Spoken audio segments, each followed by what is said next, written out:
Bueno, bienvenidos a un nuevo programa de Crisis y Conflictos del siglo XX, acá con los colegas Raúl Canicova, Héctor Giuliano.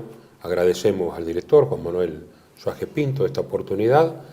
Y habíamos dicho que había en la Segunda Guerra Mundial dos grandes teatros: la lucha por el continente entre el Tercer Reich y la Unión Soviética, y la lucha por el dominio naval en el Pacífico entre los Estados Unidos y el Imperio del Sol Naciente, Japón. Vamos a ver ahora los antecedentes mediatos, luego los inmediatos, al estallido de la guerra entre Japón y Estados Unidos, que, como se sabe, el detonante lo constituye el ataque japonés a Pearl Harbor. Bueno, ¿comenzamos entonces? Sí, hay el antecedente más remoto de este episodio, porque podemos seguir hacia atrás, es el ataque del almirante Perry a la bahía de Tokio en 1853. En ese momento Japón despierta, se despierta e intenta conseguir un ejército, unas fuerzas armadas que permitan defender su soberanía. Si me permitís, Raúl, en el siglo XVI, sí, el shogun Hideyoshi, sí, se da cuenta de que, siendo derrotado por coreanos y chinos, ya se buscaban recursos en el continente. Sí, por eso dije remoto. El remoto era aquí de claro, se da cuenta de que tiene que haber una flota. Claro, por eso dije de esta etapa. Sí, el remoto es Hideyoshi. Pero es como un... Y un antecedente más refinado todavía sería la lucha entre los Taira y los Minamoto, anterior a Hideyoshi, por supuesto, pero digamos que la inserción en el Japón moderno... Pero digo, la necesidad de dominio del mar ya venía del siglo XVI. Sí, por supuesto. Sí, continuamos entonces. Además es insular Japón, no hay duda, ¿no? Entonces, en ese aspecto es similar a una situación como Inglaterra, está en el mar, cerca del continente. Ese antecedente que hace que Japón entre en la llamada era Meiji, lleva a una necesidad que primero tiene una razón para mí absolutamente lógica. La isla tiene 388.000 kilómetros cuadrados y en los años 30 tiene casi 70 millones de habitantes. En los 40 tiene 70 millones de habitantes. Pensemos que la provincia de Buenos Aires tiene 308.000 kilómetros cuadrados. Que Italia es más chica, tiene 307.000 kilómetros cuadrados, con 70 millones. Entonces la necesidad de la expansión territorial y de recursos, porque la isla es una isla volcánica, hay una geografía negativa, lo único que tiene es la pesca, y le faltan recursos minerales y demás, lo tiene que buscar afuera, y sobre todo cuando estamos hablando ya de un mundo desarrollado y moderno, el petróleo. No hay petróleo, evidentemente no hay.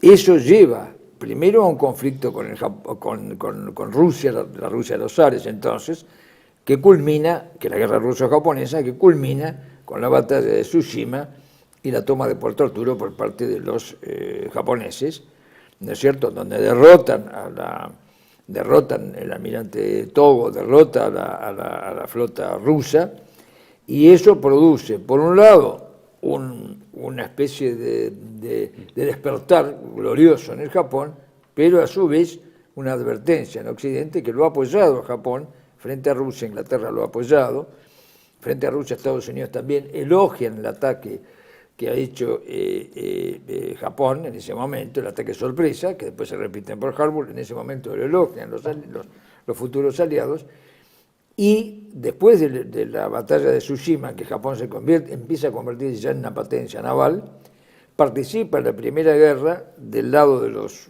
aliados contra Alemania, y eso fortalece aún más su posición. Inmediatamente terminada la guerra, y este sería el último antecedente remoto. En 1894 y 95 ya habían derrotado a los chinos. Sí, por supuesto. Sí. La isla de Formosa, Taiwán. Claro. Sí, la isla de Formosa, Taiwán, y por supuesto se aprovechan también de la situación de la guerra de los Boxers de 1890. Aprovechan eso también. Lo cierto es que cuando termina la Primera Guerra Mundial, Japón, con absoluta razón, por supuesto, ante el peligro bolchevique, el peligro de la expansión de la Rusia bolchevique, pretende asegurarse en el continente una posición, sea en Manchuria o en la Mongolia interior y en la Mongolia exterior. Hay que ver que la Mongolia tiene lo que hoy es la República de Mongolia, es la Mongolia exterior. La Mongolia interior es el Xinjiang chino, es parte de China, pero es Mongolia también. Eso lo quieren los japoneses. Luego, claro, naturalmente se apoyan a las tropas del Ataman Semenov en la lucha entre los blancos y los rojos en China, y apoyan al barón von Ungern, que es el hombre que se ha constituido como hombre fuerte de Mongolia en 1919. Se repliegan después los chinos al no tener apoyo occidental, se retiran, los japoneses se retiran y retiran su apoyo tanto a Semenov como al barón von Ungern, y eso provoca de alguna manera la caída, la pérdida de los últimos bastiones antibolcheviques en Mongolia y en el Asia extremo oriental. Ahora bien, acercándonos ya a los acontecimientos, los conflictos con China empiezan en 1932, pero estallan en 1937 con un incidente, el incidente de Mukden, que es un atentado que se hace en la vía férrea, 31, que va de Mukden, 31. 31, de Manchuria, sí, sí. de Manchuria, de la capital de Manchuria, Mukden, a Puerto Arturo. Un atentado con una bomba que yo no sé si alguno tiene antecedentes sobre quién fue, pero muy raro todo eso, y hace que los japoneses ocupen Manchuria. Había una dictadura de tipo militar allí, pro China, los expulsan y se forma el protectorado primero y luego el reino de Manchukuo, y se lo nombra emperador al último, al que había sido el último emperador chino, muy jovencito, Puyi, que después terminó prisionero de los bolcheviques y murió en la China comunista. Ese conflicto inmediatamente provoca una situación con China, a quien es acusada, y las tropas japonesas avanzan desde Manchukuo y entran toman Pekín y avanzan sobre Shanghai sobre Shanghai y sitian a Nankín, la capital donde está Nankín. Sí, y el gobierno de Chiang Kai-shek, que es en ese momento el que representa a China, porque ya empieza en esos momentos el movimiento popular chino con Mao Zedong, pero en ese momento está subordinado, digamos, a una historia que habría que explicar bien, cómo se crea el ejército chino, la Academia Militar China de Whampoa, del cual después sale el Ejército Rojo, pero en principio es una creación del Ejército Nacionalista Chino, de Chiang Kai-shek, o el llamado nacionalista chino. Lo curioso es que cuando Chiang Kai-shek es jefe de la Academia Militar de Whampoa, el asesor es un comisario político soviético, se llamaba Volodin, igual que el compositor. Todo esto son cosas muy extrañas cuando las vemos a tanta distancia y con una geopolítica que acá no la podemos explayar en toda su potencia, pero sí hay una geopolítica que a nosotros se nos escapa, porque tiene otras connotaciones de viejas rencillas y de una semántica diversa, de un pensamiento diverso que es el pensamiento chino y japonés. Ese pensamiento extremo oriental nosotros lo podemos ver con los ojos de la razón, pero no con los ojos de los nacionalismos profundos. Que, por ejemplo, la caída de la República China, la caída de la monarquía china, significa un enfrentamiento con la dinastía Manchú, intentando hablar de una China anterior, de los Ming. Entonces es muy curioso todo esto, porque estamos hablando de miles de años, de cientos y montones de siglos, y esto se vuelve a plantear. Sin embargo, evidentemente la República China termina con la monarquía. Hay una sociedad prácticamente desconocida hasta hoy, que los norteamericanos han intentado estudiar, pero eso después de la guerra, que se llama sociedad Hung. La palabra Hung quiere decir una nación. Esta es de origen chino. Había una geopolítica china y una geopolítica japonesa. Son los únicos dos países que tienen una geopolítica, China y Japón.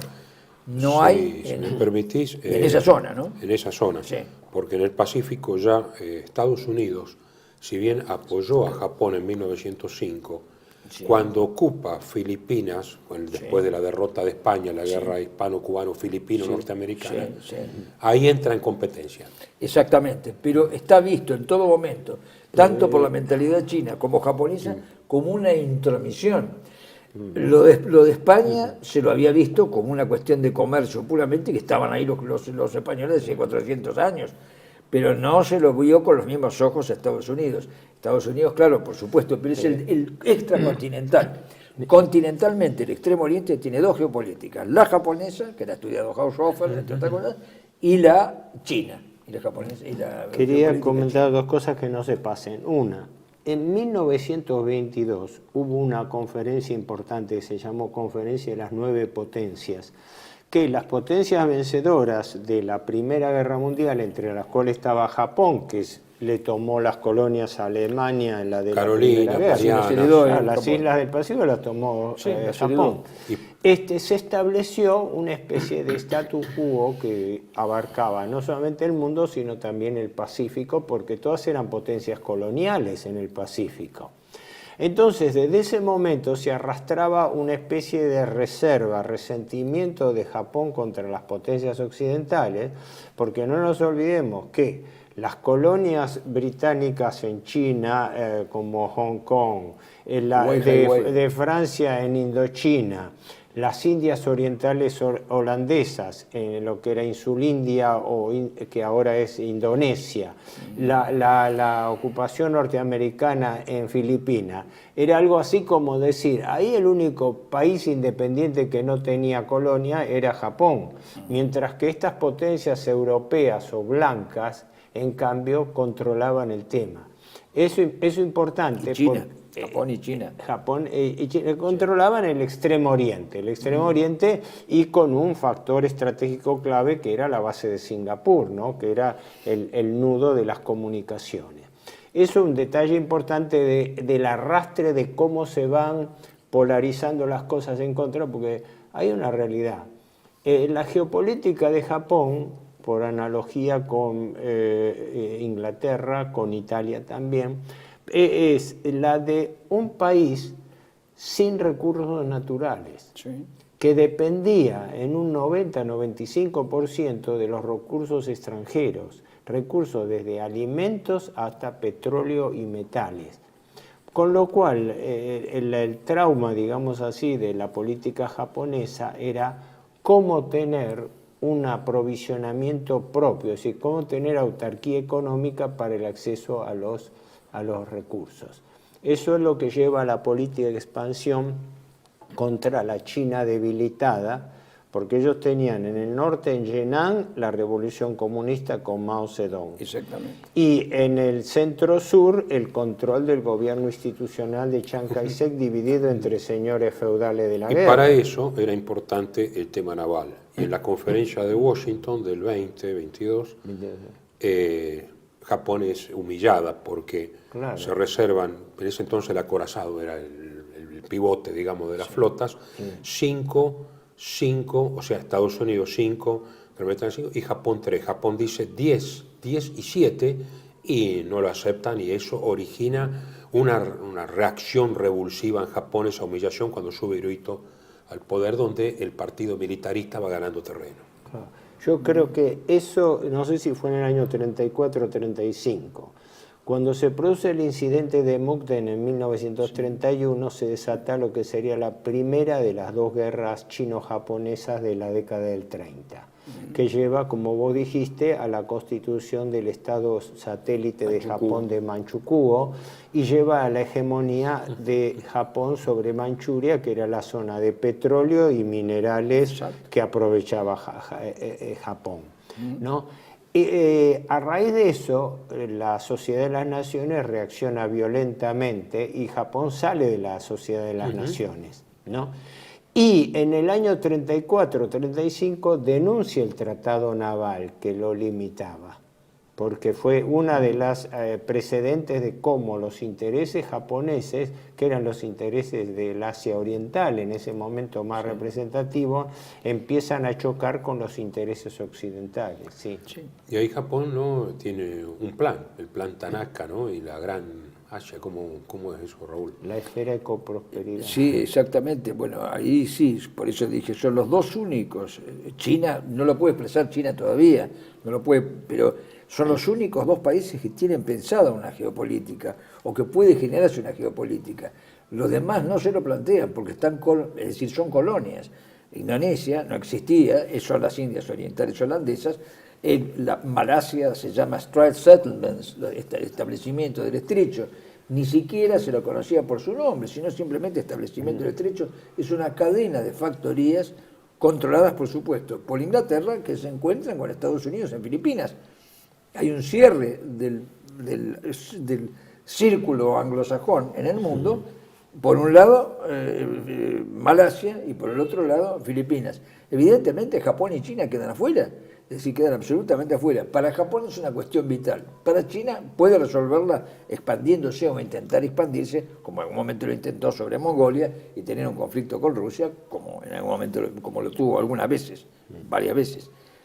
Pero puede pretender Siberia, pero Japón siempre está mediatizada. Tiene que tener un pie en el continente, Corea o las Coreas o Manchukuo, porque es la protección natural.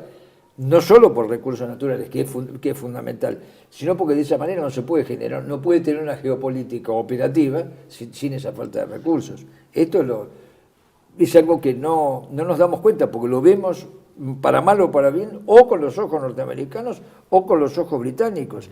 Pero para los británicos o para los norteamericanos es un mero dominio geopolítico a los efectos únicamente de control económico, pero no de necesidades vitales para los países. Esto es fundamental. No son necesidades vitales, mientras que para Japón es necesidad vital. Eso hay que tenerlo en cuenta. Claro. Bueno, el tema geopolítico en Japón y la necesidad de recursos fue determinante directamente, porque Japón dependía de todos los recursos de Insulindia, de toda la parte sudeste y sudeste de Asia, y necesitaba tener un pie en el continente por razones geopolíticas. Por eso lo que para las potencias occidentales era motivo de especulación en cuanto al control de enclaves internacionales, para Japón era materia vital, era el Lebensraum de Japón, que tenía que tener enclaves en el continente para poder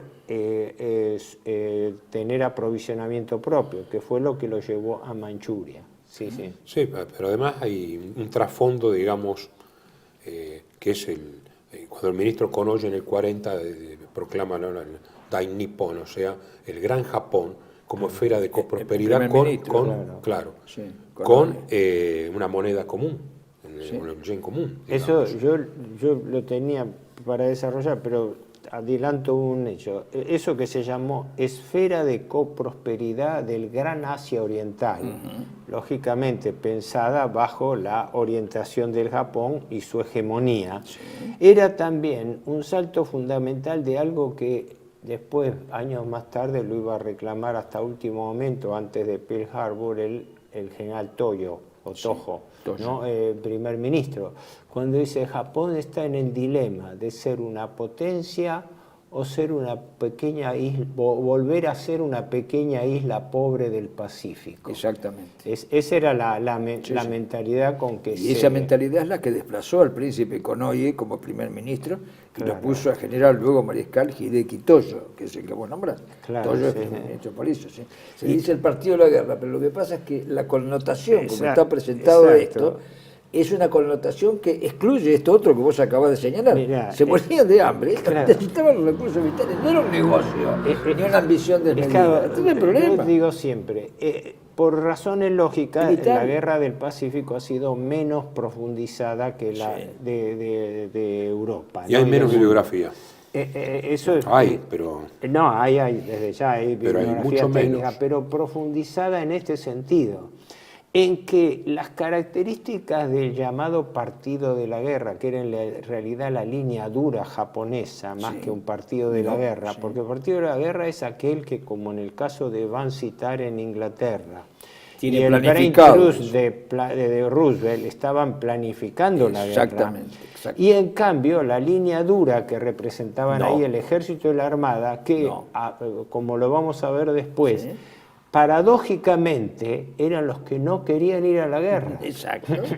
O sea, y se ha presentado el partido de la guerra por el militarismo. No quiere decir necesariamente la guerra, quiere decir también salvarse de ir a la guerra.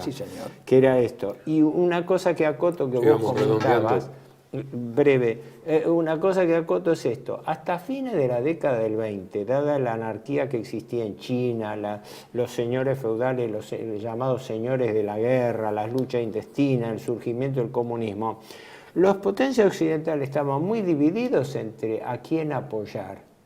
Y la mayoría de los países occidentales, incluso Alemania antes del nacionalsocialismo, se inclinaban por apoyar a China, como pensando que la apuesta europea tenía que ser a China y no a Japón. Sí. Y en eso coincidían los rusos comunistas y coincidían los socialdemócratas alemanes, que mandaron incluso asesores militares. Sí, señor. Coincidían también norteamericanos, que ya veían eso creyendo, y otros países europeos. O sea que era notable, las apuestas ya en ese momento eran con respecto a que el potencial chino era lo que verdaderamente se buscaba. Bueno, lo continuamos en el próximo bloque.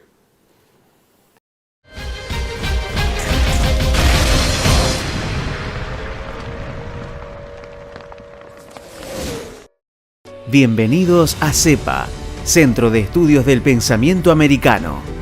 Nuevo sitio web de cursos de formación en política, filosofía, historia, literatura, geopolítica, religión, psicología y más. Cursos de formación que reflejan el verdadero pensamiento americano.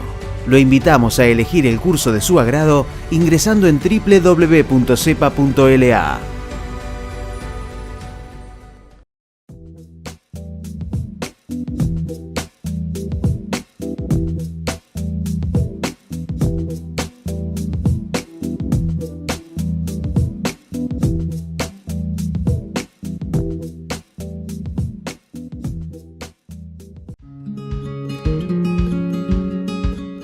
Residencia de Los Ángeles es un hogar para adultos mayores habilitado en la ciudad de Buenos Aires, cuyo objetivo es la atención y cuidado de pacientes de la tercera edad. Más de 30 años de experiencia nos respaldan. Trabajamos con dedicación para cuidar a nuestros abuelos y así ofrecerles la felicidad y comodidad que ellos merecen. Estamos en el barrio Villarreal, pasaje Francisco Bauzá 2372, casi esquina Tinogasta. Comuníquese con María al 11 61 70 45 38. Los esperamos.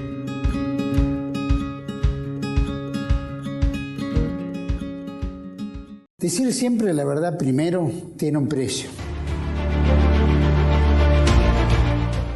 Pero todos los días, en cada programa, en cada reportaje, en cada esclarecimiento, descubrimos que decir la verdad vale la pena. Decir siempre la verdad tiene un precio. Pero cada vez que recibimos tu apoyo, entendemos que seguir luchando vale la pena. Dependemos de tu ayuda. TLV1. Toda la verdad primero.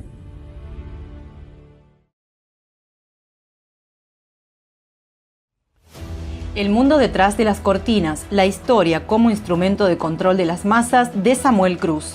Un libro que desenmascara los mecanismos de control de las masas puestos en práctica por el Instituto Tavistock en la Segunda Guerra Mundial contra Alemania y contra la humanidad. Disponible en Argentina en editorial Cruz y Fierro. El mundo detrás de las cortinas, de Samuel Cruz.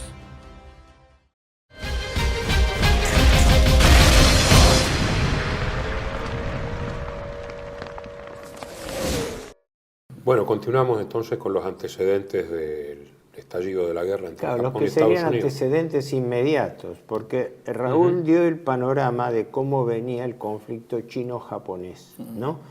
Efectivamente, motivado por una expansión de Japón en el continente, pero sobre el cual se polarizaban fuerzas, empezando por Estados Unidos, de apoyo cada vez más abierto a China contra Japón. Esto fue manifiesto. Es una constante norteamericana. Los norteamericanos en todos los conflictos y en los dos conflictos europeos empezaron de la misma manera, apoyando a uno de los bandos en lucha, cuando teóricamente ellos eran un actor supuestamente lejano del teatro de operaciones. Pero ubiquémonos fines del 40. La guerra china ya lleva, la segunda guerra chino-japonesa, la que está ya en el año 37, que fue desatada por otro incidente menos conocido, el incidente del puente de Marco Polo, ¿no? Sí. que tuvo un carácter también confuso, porque asesinaron a un oficial japonés, entonces Japón utilizó eso para iniciar acciones militares contra China. Pero la cuestión es que la resistencia china era fuerte y estaba alimentada por Estados Unidos y también por Inglaterra, y fuertemente abastecida, porque en realidad los japoneses tenían dos frentes de lucha. Ellos llamaban así el frente norte y el flanco sur. El frente norte eran los resabios de la amenaza ruso-comunista, que era la zona de Henan, donde estaba la guerrilla de Mao Zedong. Sí. Y el frente centro-sur, donde estaba el gobierno de Chongqing, del Kuomintang, que era el gobierno de Chiang Kai-shek, que estaba fuertemente abastecido por los norteamericanos y británicos, fundamentalmente por la ruta de Birmania, que era la fuente de afluencia de material de guerra, de provisionamientos y también de préstamos norteamericanos para financiar. Por eso se puede mantener el gobierno de Chiang Kai-shek, por la cosa de Birmania. Es evidente. Ahora, ¿qué ocurre? A veces es línea de penetración de lo mismo. Es claro. Vos fíjate que no. Ya estaba muy dura en ese aspecto. Claro, ya estaba jugada la mano de que los Estados Unidos estaban jugados a una política de contención de la expansión china. Ahí viene, bueno, la famosa japonesa. Pero mirá una cosita solamente. Hay que pedirle a la gente que por favor miren el mapa y pongan un dedo en Singapur y hagan una curva por las Indias Orientales Holandesas, las Islas Marianas, las Guam y las Islas Bonin, y que hagan una curva, ¿sí? Y van a ver que que ese es el arco natural de defensa del Japón. Si uno lo saca, Japón queda cercado. Y si yo tengo China del otro lado, como quería Estados Unidos, Japón se convierte en una islita de pescadores y nada más, ¿eh? Nada más. Ahora, nada más. ¿Qué ocurre? Pese a lo que se piensa, la guerra ruso-japonesa, la guerra chino-japonesa, no era tan favorable a Japón, en el sentido que Japón tenía un fuerte y constante desgaste militar y también económico. Las finanzas japonesas no andaban bien porque el gasto de la guerra con China estrangulaba las finanzas. La situación en Japón no era pacífica, hubo como 10 golpes de Estado, nada más que ahí se respetaba la figura del emperador y había dos grandes partidos políticos porque Japón era una monarquía con base democrática. Tenía la dieta y se dividían las polarizaciones entre liberales y conservadores. Pero al margen del ámbito parlamentario existía la presión del ejército y la armada que tenían acceso directo al emperador. El poder era tripartito. El emperador estaba por encima de todo, no lo pongo. Pero el tripartito en ese sentido, dos partidos y las Fuerzas Armadas. Y tenían acceso al emperador, es decir, puenteaban al Parlamento. Eso era importante.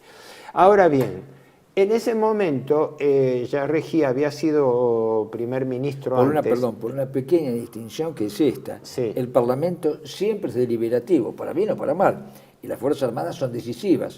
O se pierde o se gana. No, pero aparte porque por tradición japonesa las Fuerzas Armadas tenían el Bushido, que no lo hemos mencionado. Además estaba muy mezclado el tema dinástico. Pero el Bushido, ¿no? El Bushido y el Hagakure, ¿no? Que son las dos por eso. Ahora vamos a esto, para ubicarnos. El cuadro de situación era que la guerra en China estaba convirtiéndose en una complicación cada vez más pesada porque el grado de intervención norteamericana cada vez era mayor y más abierto. Además, no olvidemos a los Tigres Voladores, directamente un grupo de voluntarios norteamericanos con los P-40, Warhawk, con el general Chennault. Y después Stilwell, Stilwell fue después. Fue después. Pero digo, había una presencia ya más que evidente. Sí. Había no solo armamento, le pasaba no solo dinero, sino que había presencia estadounidense de voluntarios. Pero ahora, ¿qué pasa? El detonante, por así decirlo, fue la cuestión de Indochina. Porque cuando Francia es derrotada en junio de 1940 frente a Alemania, se preserva que en el acuerdo de Compiègne se preserva que los territorios de ultramar van a seguir bajo administración del gobierno de Vichy. Sí. O sea, no tocaba. Sí, sí.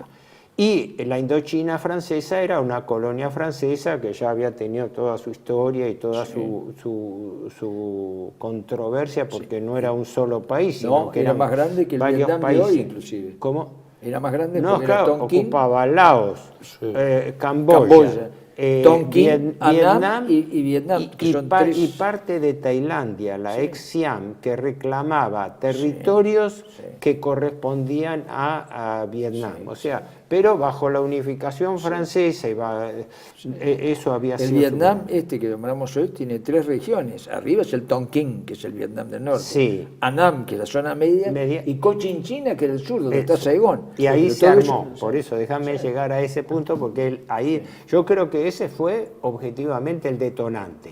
Sí. Japón aprovecha las circunstancias de la debilidad y la lejanía del gobierno de Vichy y bajo negociaciones y a la vez bajo presiones, negocia que el establecimiento de tropas japonesas en Indochina. Bases. Que la necesitaban, por un lado, para reforzar el frente sur de la guerra contra China, ¿no? Sí. Por eso los japoneses lo único que piden es establecerse en el Golfo de Tonkin, como vos decís, en el norte de Indochina. Sí, ¿por qué? Porque ellos preservaban especialmente no provocar a Gran Bretaña ocupando zonas del sur de la Cochinchina que lindaban con la Malasia británica. Exactamente. ¿No? O sea, los japoneses midieron bien, sabían con qué conflicto. Por eso es importante, porque cuando se reseñan, ahora que se ha desclasificado tanta información, se encuentran con que la línea dura de ejército y armada eran líneas duras en cuanto tenían una posición firme y no claudicable. Eso sí. Pero eran muy prudentes con respecto a embarcarse en una guerra con las potencias occidentales y en particular con Estados Unidos, a quien más respetaban y temían, porque parece ser que los japoneses tenían más percepción del potencial norteamericano que los alemanes. Que los alemanes en parte menospreciaron el poder, mientras que los japoneses temían, y sobre todo, es más, es notable saberlo, la armada china, la armada japonesa, perdón, era la que más estaba jugada en contra de una guerra naval. Exacto, vos fijate, para lo que vos decís, mirá los ejemplos concretos. El comandante supremo de la flota japonesa, el gran almirante Isoroku Yamamoto, había estudiado en la Universidad de Harvard 2 años. Y era el más... Había estado en Londres el que hizo el plan de Pearl Harbor era el más contrario a la guerra. El que había sido agregado militar, el general Hideyoshi Kuribayashi, es el que defendió Iwo Jima en el 45. Era el embajador Nomura, el almirante Nomura. Es decir, la presencia militar para estudiar el tema norteamericano, la aviación la descubrieron allí. El valor de la aviación desde el punto de vista militar, ¿se entiende? Lo descubrieron en Estados Unidos los japoneses. Entonces, trato de resumir muy apretadamente. El detonante, por así decirlo, fue la presencia japonesa en Indochina, pero una presencia limitada con un acuerdo con el gobierno de Vichy para estacionar tropas. En todo momento Japón partió de la base de que su política era la presencia pacífica, porque eran tropas que se estacionaban allí para controlar la situación, para la línea de abastecimiento, pero en realidad estaban pensadas para reforzar el flanco sur contra China, porque los japoneses habían tenido esta opción: frente norte o frente sur. En agosto del año 39, los japoneses tuvieron, vos lo comentaste ya anteriormente, tuvieron sendas batallas con los rusos, 2 enfrentamientos armados que le fueron muy desfavorables. Entonces eso hizo reconsiderar... Conviene señalar que el que mandó las tropas rusas era el general Zhukov. Por eso hizo que los japoneses fuesen muy prudentes en no embarcarse en el norte, porque ya con la conquista de Manchuria, el frente que tenían con los comunistas de Mao Zedong, etcétera, dijeron, entonces la gran opción del Estado Mayor japonés, de la fuerza japonesa, fue entre el flanco norte y el flanco sur, nuestro teatro de operaciones es el sur.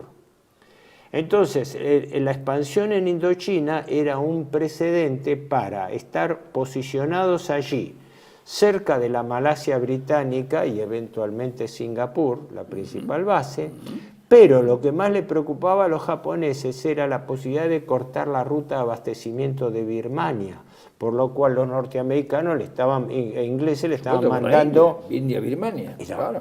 Sí, y además con un potencial muy grande, porque la India británica estaba en proceso de independencia y no la rama de Nehru, que la rama de Nehru era la pro-británica, la de Chandra Bose, que era el nacionalista, la de Gandhi, perdón, si ahora me confundo. Nehru fue un... Dije mal, rebobino. Sí. Dentro de la India británica había un movimiento independentista. Sí. Y dentro de eso, Nehru era más pro-británico que Chandra Bose. Tenía dos grandes alas el movimiento independentista. La pacifista del Mahatma Gandhi y la combativa, que en el fondo las dos buscaban la independencia, de Subhra Chandra Bose. Sí. Esa es muy interesante, es decir, muy interesante porque planteó una independencia total y además una alianza con el eje. ¿No? Pero vamos a ver los antecedentes inmediatos. ¿Cómo se van polarizando las posiciones en contra? Cuando Japón invade Manchuria, el era secretario de Estado, no secretario de Guerra Stimson entonces. Creo que el primero fue secretario de guerra y después se quedaba. Establece la llamada doctrina Stimson, por la cual Estados Unidos, ante la Sociedad de las Naciones, propone el principio de no reconocer conquistas tomadas por la fuerza. Es decir, territorios tomados, que era contra Japón. A raíz de eso se genera un incidente, Japón sale de la Sociedad de las Naciones. Pero ya había sido un precedente. Ahora, después la presión norteamericana empieza como a ajustar las clavijas, tratando de ir saboteando las fuentes de abastecimiento de Japón. Sabiendo que eso era vital. Japón dependía en un 85-90% de petróleo que importaba de los Estados Unidos, o de zonas bajo su influencia. Sí, exacto. Es más, era el primer importador de chatarra norteamericana que necesitaba para aprovisionamiento de hierro para la industria naval, precisamente. Y ahí es donde los Estados Unidos empiezan a escatimarle, como que dice, a estrangularle con sucesivas sanciones menores. Pero ese efecto tuvo un detonante dentro de la actividad, dentro de la posición norteamericana, que esto fue en mayo del 41. El llamado documento de los 4 principios, que el entonces secretario de Estado norteamericano, Cordell Hull, le plantea a los japoneses. Le plantea los 4 principios que Japón tenía que aceptar para mantener buenas relaciones con Estados Unidos. Es decir, Estados Unidos interviene en Asia contra Japón. Sí, ¿no? exactamente. Es decir, Japón no solamente no tenía cuestión directa con Estados Unidos, ni mucho menos pretensiones, ni pretensión de quitarle colonia, todo eso, sino simplemente... Salvo el arco ese que yo señalo. Que pero no era un arco... Japón no tenía ninguna actitud agresiva contra Japón. Pero esos 4 puntos tocaban justamente puntos neurálgicos de Japón. El primero era que Estados Unidos establecía el principio de integridad territorial. Léase, ustedes tienen que retirarse del continente, que fue lo que después empieza a apretar Estados Unidos. Estados Unidos empieza a decir, hasta que llega el ultimátum de que Japón se tenía que retirar. Sí. Le pedía retiro de Manchuria, retiro de los territorios continentales, así que allí era un primer punto. Y de Indochina, esto era, no nos olvidemos, julio del 41. El ataque a Pearl Harbor fue 7 de diciembre, porque aquí hay que ver la película completa, porque todo el mundo habla del ataque por sorpresa y no conoce los antecedentes, como ver el final de la película sin haber visto toda la película. El segundo principio era el principio de no intervención en los asuntos internos de otros países, lo cual en el caso de los Estados Unidos era algo así como jocoso, ¿verdad? Quería impedir que Japón interviniera, sobre todo para inhibir la influencia en Manchukuo, porque tenían un gobierno títere allí con el emperador Puyi, pero de todas maneras soslayaban la influencia en los asuntos internos de Estados Unidos, de Inglaterra y también de Holanda, por las Indias orientales holandesas, que eran las que le proveían caucho, petróleo, etcétera, que eran las principales materias primas. Por eso se dijo, dice, la dirección geopolítica natural del Japón era Insulindia. Exactamente. Ellos no pensaban... Por eso el arco que yo señalé. Claro. Si vos mirás ese arco, geográficamente queda dentro de esto. No pensaban en el Pacífico, pensaban... Claro. Ojo, porque esto... sí, de verdad. Hay que mirar un mapa. El tercer punto importante dentro de los 4 puntos era la apertura comercial. Ese eufemismo del libre comercio, con lo cual lo habían abierto, no digo a los cañonazos, pero con un acorazado en la bahía de Tokio, se lo exigían. Pero ¿qué pasa? Eso iba en contra del plan japonés de la esfera de coprosperidad del Gran Asia Oriental, que si bien iba a estar liderada por Japón, era una propuesta de alianza entre países asiáticos contra las potencias coloniales imperantes, porque no nos olvidemos que en ese momento la presencia... pero la mentalidad, ojo, la mentalidad que es fundamental para cuando vos armás un imperio, era imperial, pero imperial, no imperialista, por eso de coprosperidad. O sea que entendamos en esos términos. Podemos discutir si que no, era... esa explotación, me llevo todo... Sí, pero eso fue en la teoría. En la práctica, la lineadura hay una guerra. En la práctica hay una guerra. Cuando termina la guerra... uno no se puede manejar con la ingenuidad de buenos y malos. Los países no son buenos. Tienen intereses. La esfera de coprosperidad estaba pensada en función del interés japonés, con en capitalidad pro del Tokio, interés japonés. Lo mismo pero de Asia. Porque de Asia. El problema en con Alemania China, también, en Europa, pero está pensado en capital en Berlín, simple, o la Francia Napoleón capital en París. Claro. Eso es imposible de soslayar. Pero un factor determinante que fue el que estalla a comienzos de la década del 30. Estados Unidos presiona a China, y China también para defenderse de Japón, el boicot a la compra de productos japoneses. Y Japón, el fuerte de Japón era que estaba inundando Asia con sus productos en ese Había una momento. cuestión de mercado, indudablemente, hasta en América Latina, o llamada América Latina, de los productos japoneses venían. Y el cuarto punto de los 4 principios de Cordell Hull, que se los plantea a Japón como condición de sus relaciones, era el statu quo del Pacífico. Es decir, Estados Unidos quería preservar que Japón no tuviese incidencia en expansión oceánica, porque Japón había tomado la isla de Hainan en el mar de la China. Sí.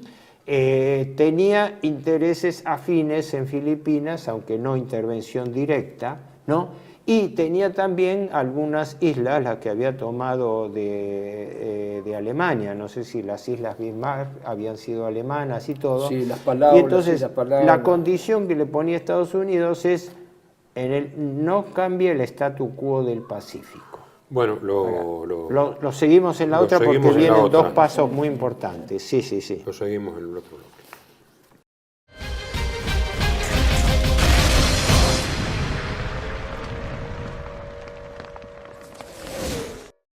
Bienvenidos a CEPA, Centro de Estudios del Pensamiento Americano. Nuevo sitio web de cursos de formación en política, filosofía, historia, literatura, geopolítica, religión, psicología y más. Cursos de formación que reflejan el verdadero pensamiento americano. Lo invitamos a elegir el curso de su agrado ingresando en www.cepa.la.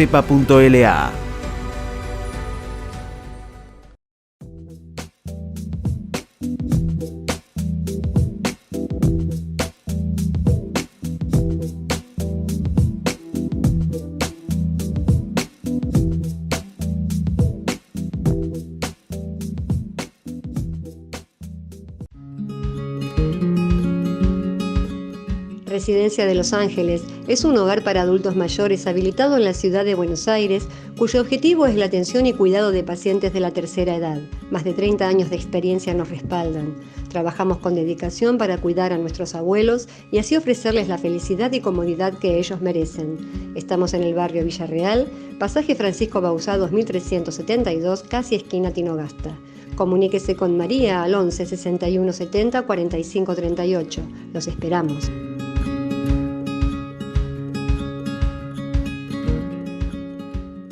Decir siempre la verdad primero tiene un precio. Pero todos los días, en cada programa, en cada reportaje, en cada esclarecimiento, descubrimos que decir la verdad vale la pena. Decir siempre la verdad tiene un precio. Pero cada vez que recibimos tu apoyo, entendemos que seguir luchando vale la pena. Dependemos de tu ayuda. TLV1, toda la verdad primero.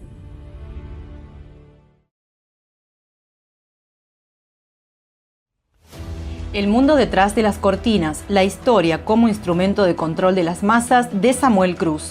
Un libro que desenmascara los mecanismos de control de las masas puestos en práctica por el Instituto Tavistock en la Segunda Guerra Mundial contra Alemania y contra la humanidad.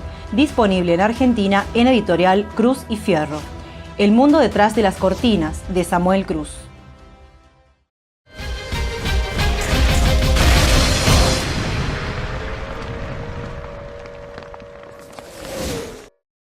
Bueno, continuamos entonces con los antecedentes Continuamos. inmediatos. No quiero robarte mucho tiempo porque vos ibas a tocar justamente el tema clave de Pearl Harbor, pero hay que estar atento a lo que yo llamo los 3 grandes hitos que hubo en la década del 30 en el enfrentamiento en el año 1941 entre Japón y Estados Unidos a raíz de la provocación creciente de los Estados Unidos contra Japón y su intervención en Asia, ¿no?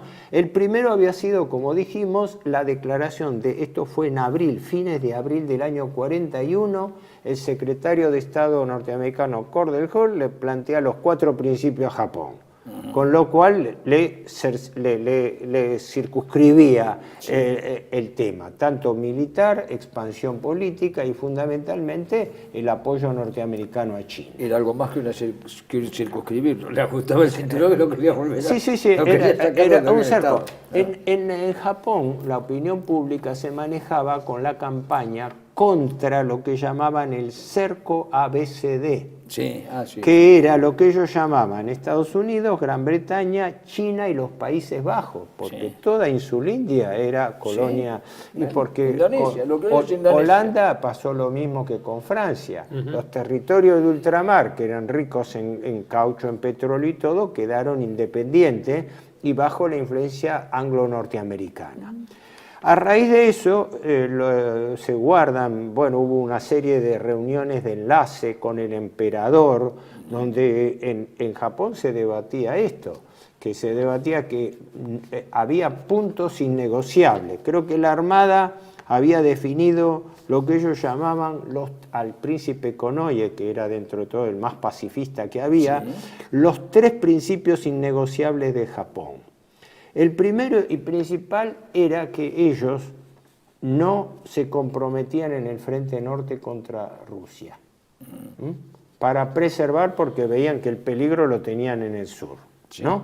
Y por otra parte, Alemania había invadido Rusia por su cuenta, sin consultar a Japón. No tenían tanques. No después, tanques la no concesión del retiro de China.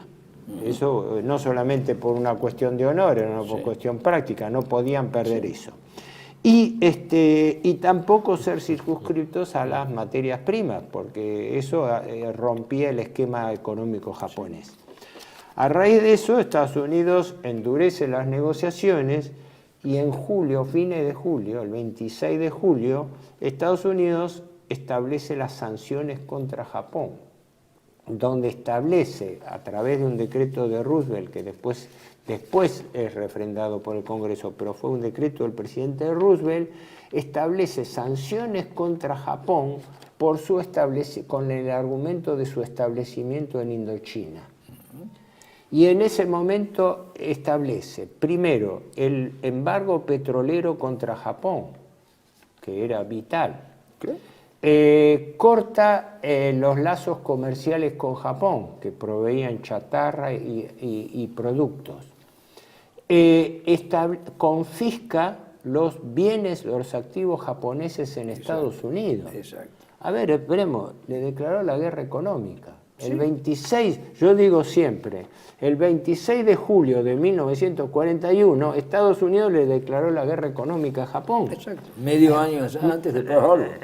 O sea, No, y eso está... Sí, 26 de julio. En el 41, esto fue en el 41, claro, medio año 26 de antes, julio del 41. Junio. Pearl Harbor fue en diciembre. Por eso es medio año Desde antes. entonces, todos los debates, que son larguísimos entre Japón, era cómo consolidar o cómo ir a la guerra con Estados Unidos. Exacto, no había otra. Sí. Porque Sí, ¿no? eso se va agravando aceleradamente por la intransigencia norteamericana. Los japoneses nombran al embajador Nomura, que era pacifista, y lo conocía personalmente a Roosevelt desde la conferencia de París de 1919. Sí. Después mandan un negociador extraordinario, Kurusu, que era un negociador el extraordinario. enviado Kurusu, el primer diplomático, segundo embajador, digamos. y se estrellan contra Hall, que a principios de noviembre, quiero no confundirme la fecha de la nota Hall, el 26 de noviembre. El 26 de noviembre le presenta el ultimátum a Japón con las 3 exigencias. Japón se tenía que retirar de Indochina y retirar todas sus tropas de China y de Manchukuo y del continente. Tema innegociable para Japón. En segundo lugar, que fue rechazado por Japón. En segundo lugar, le hacían el boicot total, es decir, el embargo petrolero era total contra los bienes japoneses. Y en tercer término, rompían las negociaciones con Japón. Rompían las negociaciones con Japón porque la misión Kurusu se volvía con las manos vacías, ¿no? Esto es el esquema, este era el cuadro de situación donde los japoneses tienen que tomar una decisión drástica. Es decir, la Armada japonesa había hecho una estimación que ellos tenían reservas de petróleo por 2 años, en todo lo que tenían acumulado, en caso de que no hubiera guerra. Pero si se desataba un conflicto, la flota bajaba automáticamente a 1 año y medio de horizonte de reserva y le planteaba directamente al emperador que Japón no podía sostener una guerra larga en el Pacífico. Sí. Eso era opinión común en todos. En todos, sí. No, ni los partidarios de, no podemos más remedio que ir a la guerra, ni los pacifistas podían no estar de acuerdo con esto, porque son datos objetivos. Claro, es decir, por eso renuncia el príncipe Konoye, asume Toyo. Antes de que Horacio largue lo de creo que el combate en sí va a ir al próximo. Pero es importante los preparativos de cómo se...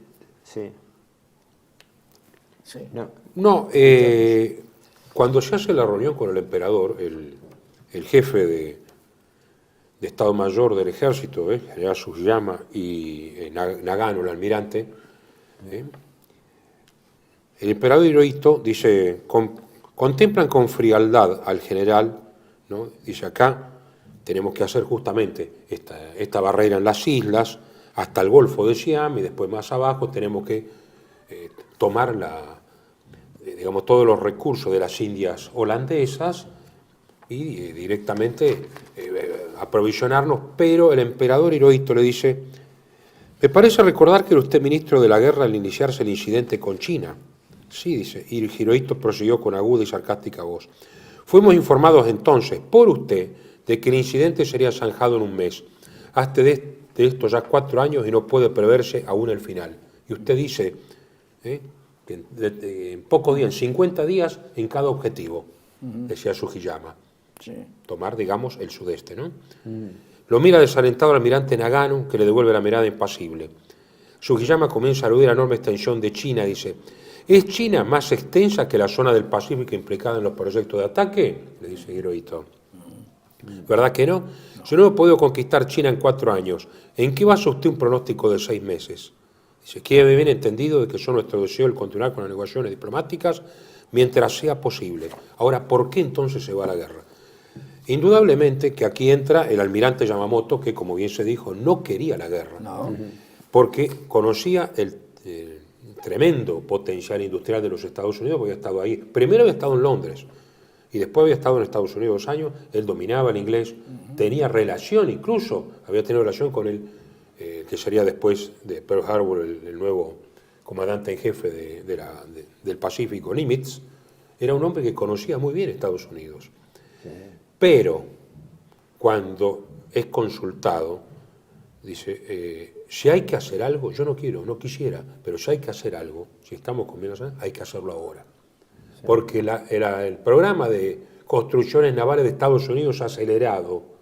Están haciendo nuevos acorazados, nuevos portaaviones. Nosotros, dijo, no tenemos. Más que, es cierto, la Marina había tenido aprovisionamientos guardados en lugares subterráneos para 2 años, quizá más.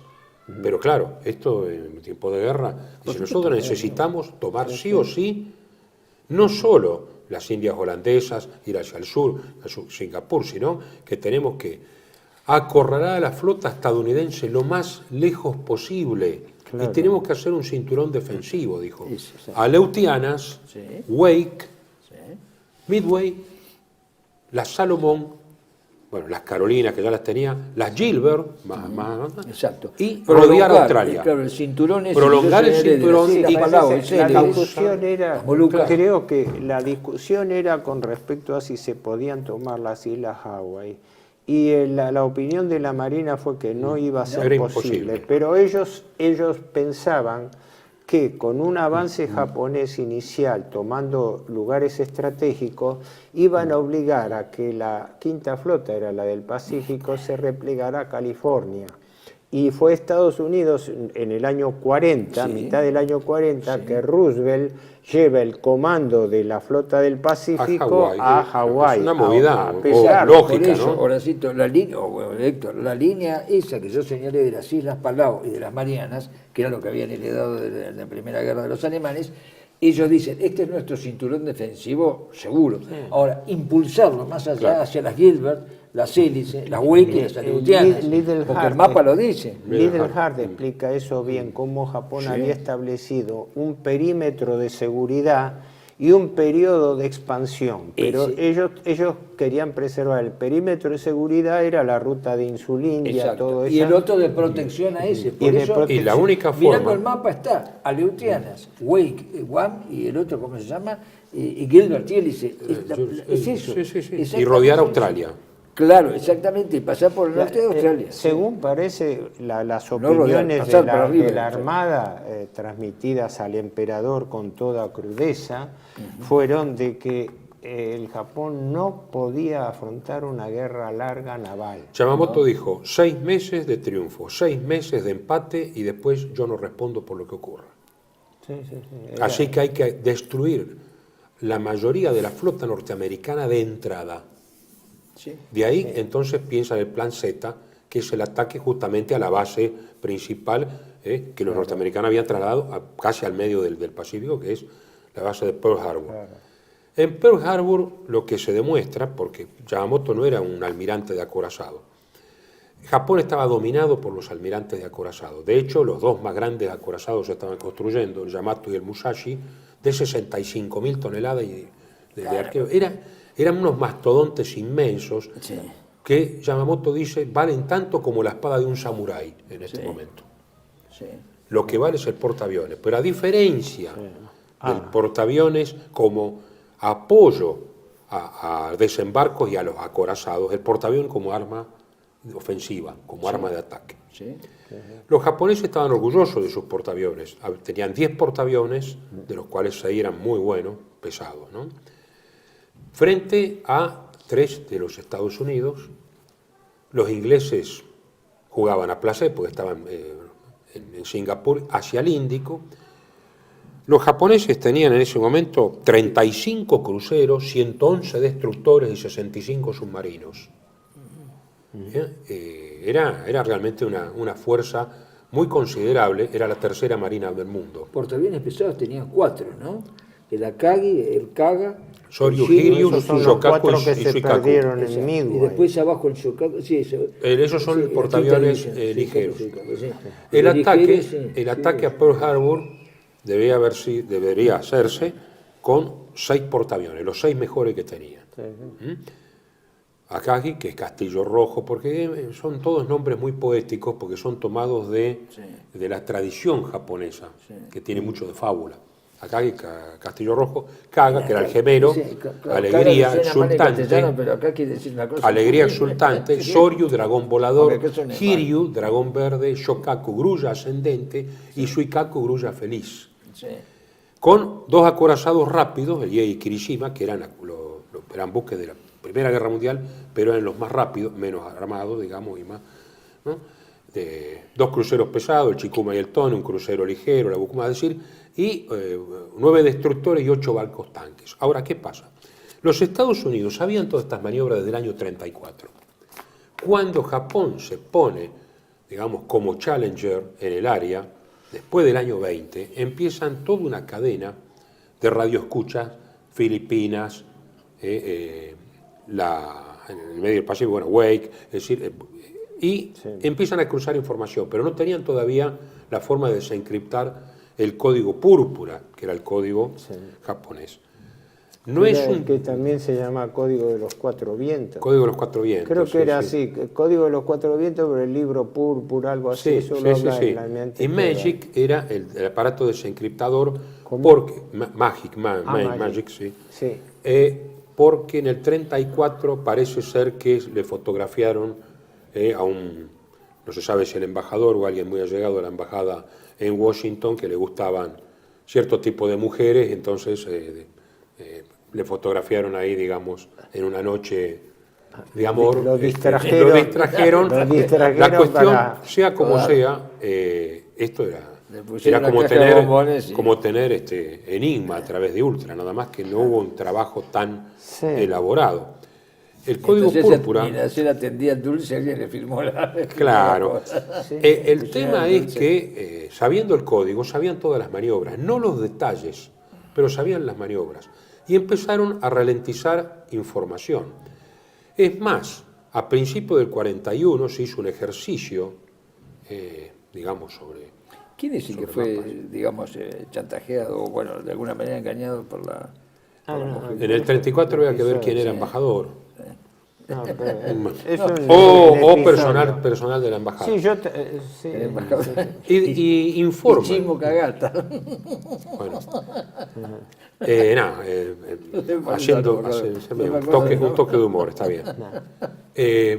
Yendo, digamos, a los juegos de guerra, se decía que iban a venir por el norte, la ruta que era menos transitada, pero además los Estados Unidos habían sacado del norte todo tipo de buques, incluso mercantes, qué casualidad, para diciembre, que era una ruta de tormentas, era la más corta, la más difícil, pero además de todo esto, que iban a atacar con 6 portaaviones. Eso fue a principios del 41, se hizo la maniobra, el testigo después dijo, ¿cómo puede ser? Volvió y ya había desaparecido el juego de guerra, la simulación. Después, hay una serie de informaciones que vienen de Filipinas, que vienen de la embajada japonesa en Washington. Según el libro de Theobald, del secreto final de Pearl Harbor, los norteamericanos tenían hasta exceso de información porque habían testeado, pero hay... el 2 de diciembre, 53 palabras de código y su significado. Tokio Embajada, 1 de diciembre, Tokio Embajada, las 4 oficinas en Londres, Hong Kong, Singapur, manejan las instrucciones de suprimir el empleo de máquinas de cifrar y deshacerse de ellas. La Embajada de Estados Unidos retendrá las máquinas y los códigos de máquina. Sírvase retransmitir a Francia, Alemania, Italia y Turquía desde Suiza y a Brasil, Argentina y México desde Washington. Destruir las máquinas por las dudas. Las máquinas desencriptado. 2 de diciembre, de los códigos telegráficos con la Cancillería, incinere todo salvo los usados ahora con la máquina una copia de cada uno de los códigos y el código abreviado. Queme los otros códigos. Cese de inmediato el empleo de una máquina de cifrar y destrúyala de forma completa. Telegrafíeme cuando añade la sola palabra Haruna. Y así sucesivamente. Claro, pero perdóname, una cosa importante en esto. Pero todos estos grandes progresos que había hecho la inteligencia norteamericana tuvieron un detalle. No le fueron informados al almirante Kimmel, que era el jefe de la flota del Pacífico. Sí, lo íbamos a entonces, decir. ahí viene el cortocircuito diciendo, entonces, bueno, eso hoy en día está perfectamente aceptado, ¿verdad? El presidente Roosevelt, el gobierno norteamericano, tenía evidencia cierta y comprobada de que los japoneses estaban maquinando una operación militar contra ellos, a la vez que ellos los estaban provocando, de tal manera que no le dejaban otra encerrada. Después de la declaración de guerra y el embargo total... El embargo total es lo que un cura llamaría tocamiento inverecundo en la dignidad de Japón. Es un tocamiento inverecundo. No, pero era más allá de la afrenta que se pusiera eso, era el estrangulamiento de las materias primas, porque la cuenta regresiva jugaba contra el Japón en ese sentido. Sin ninguna duda. Hubo un factor que desconcertó a los norteamericanos, según parece, que fue que la flota de invasión, no una flota de invasión, la flota de ataque, porque no hubo invasión, se concentró en las Islas Kuriles, pero con la orden de no deletar su presencia ahí, de tal manera que los barcos no se comunicaban entre sí, no había mensajes entre sí. Lo cual desconcertó, eso sí, parece ser a los norteamericanos, porque no sabían cuál era la ruta de... Ellos tenían referencias de que podía haber un ataque, pero no podían saber exactamente cuál era la fuerza japonesa que se movilizaba. Ellos sabían que venían y que era muy lento porque había que ir al andar de los barcos tanques. Claro. Y los barcos tanques tenían que comunicarse porque había que petrolear. Entonces, por los petroleros se dieron cuenta por dónde venían. No supieron que eran 6 portaaviones con 353 aviones. Eso es lo que los abrumó. Pero eso lo dejamos para... Claro, un detalle, pero eso es más que nada para la gente que escucha, no para nosotros que lo sabemos. Sí. El libro que vos acabás de esgrimir, El secreto final de Pearl Harbor, es de un contraalmirante norteamericano, que dice Robert Theobald. Robert Theobald es un contraalmirante norteamericano, el que dice que el secreto final de Pearl Harbor era algo que ya estaba en la mente de Roosevelt y del círculo que lo rodeaba, o sea, el partido de la guerra en los Estados Unidos, es algo que lo dicen los norteamericanos, no es un japonés lo que lo dice. Y curiosamente, un último detalle, ese libro, durante muchos años, hoy no lo sé, no estoy en condiciones de decirlo, pero hasta hace 20 años sí, estaba suprimido de las bibliotecas norteamericanas. Uno vive en una biblioteca pública y no estaba. Pero acá lo editó el Círculo Militar en los 50, todavía estaba Perón. Por supuesto, sí. Bueno, continuamos porque si no... Pero es interesante que la gente sepa. Sí, indudable. O sea, el secreto final de Pearl Harbor de Robert Theobald. Para aclarar esto, ¿cuál fue el sentido del programa este?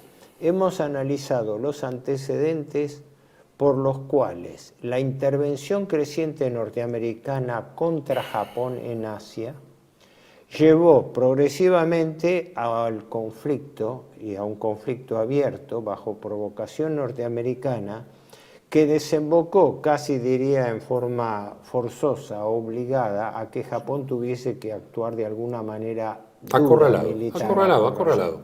Esto es importante hasta acá. Las operaciones... En el próximo veremos el desarrollo del próximo programa. Muy bien, gracias.